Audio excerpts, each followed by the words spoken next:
Kembali lagi di Cerita Cinta Channel. Jangan lupa like, comment, and subscribe ya. Terima kasih. Hari berganti hari dengan begitu cepat.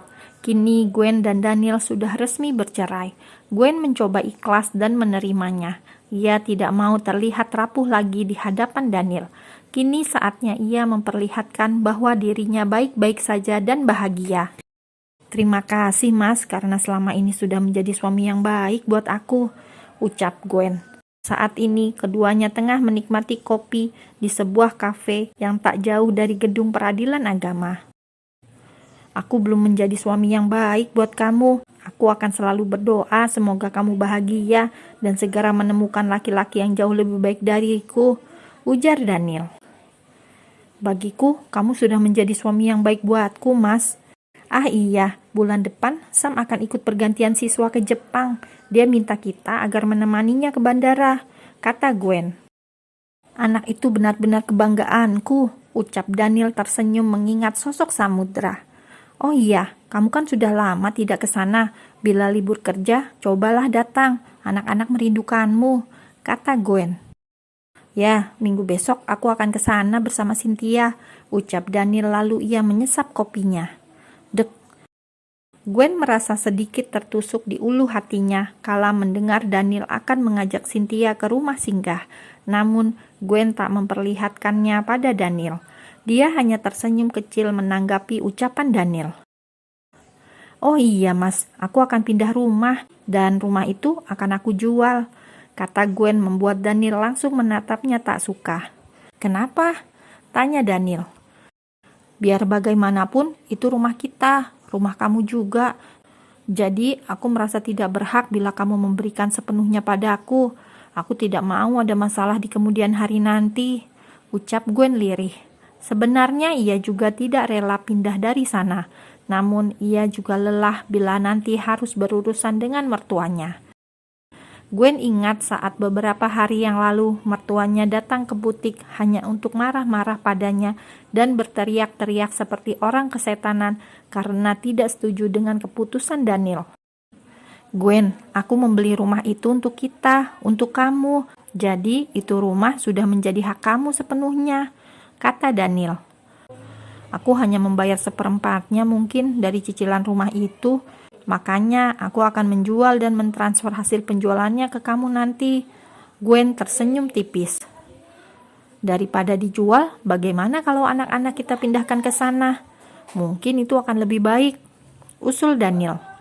Tapi nanti ibu, tanya Gwen sedikit khawatir. Ibu biar jadi urusanku dan aku akan pastikan ibu tidak akan mengganggu kamu lagi, ucap Daniel. Kalau kamu setuju, nanti aku akan mengurus semuanya. Kamu tinggal terima beres saja. Bagaimana? Tanya Daniel. Baiklah, kata Gwen setuju. Setelah selesai berbincang, akhirnya Gwen lebih dulu pamit undur diri karena dirinya ada janji dengan klien. Sedangkan Daniel hanya bisa menghela nafasnya dengan kasar kala melihat kepergian Gwen. Ia merasa sangat pengecut dan pecundang saat ini. Namun, ia juga tidak bisa berbuat banyak. Ini adalah jalan terbaik untuk semuanya.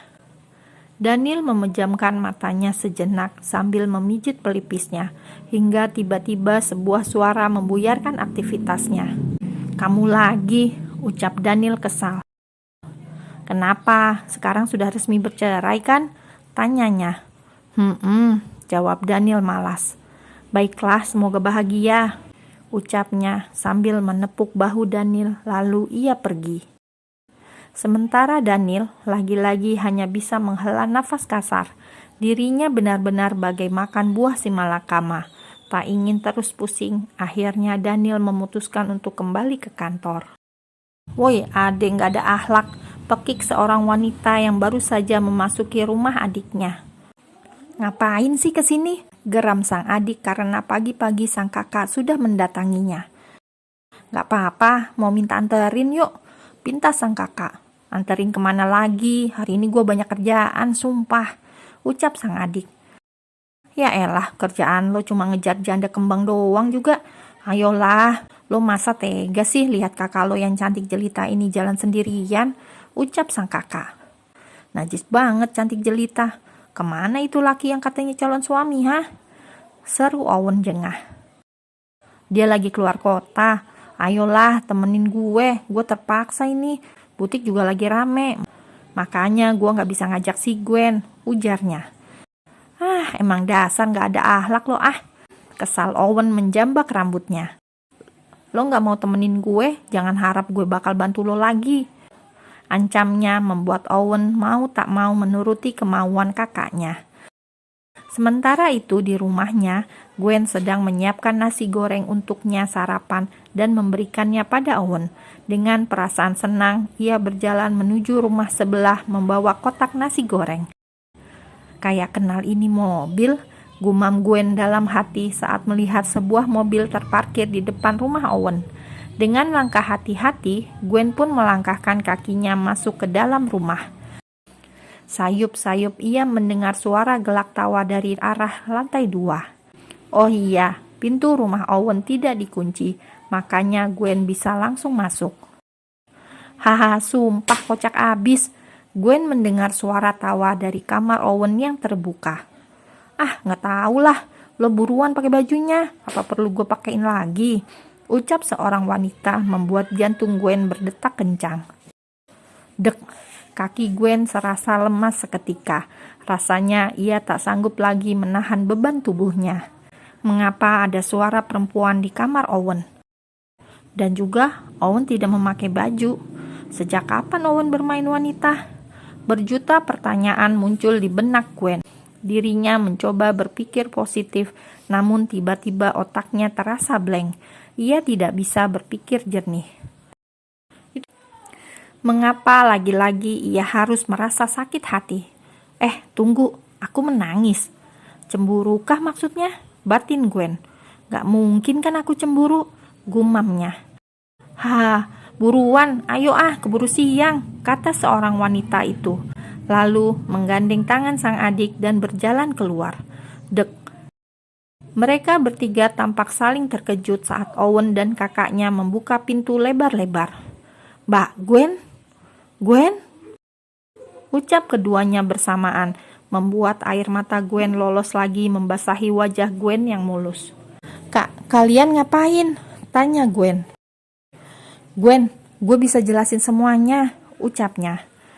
Mbak, jangan salah paham, oke? Kata Owen. Aku bukan mbakmu, teriak Gwen lalu ia melempar kotak nasi gorengnya ke lantai. Kamu sama saja kayak Daniel, brengsek. Pekik Gwen, lalu ia pergi. Namun sebelum itu, ia menatap wajah Pia sahabatnya. Ya, perempuan itu adalah sahabat Gwen. Dan Gwen tidak menyangka bahwa sahabatnya bisa menusuknya dari belakang. Karena setahu Gwen, sahabatnya itu akan menikah. Bahkan Gwen sedang merancang gaun tersebut. Lantas mengapa mereka berdua bisa bersama, berduaan di kamar Owen?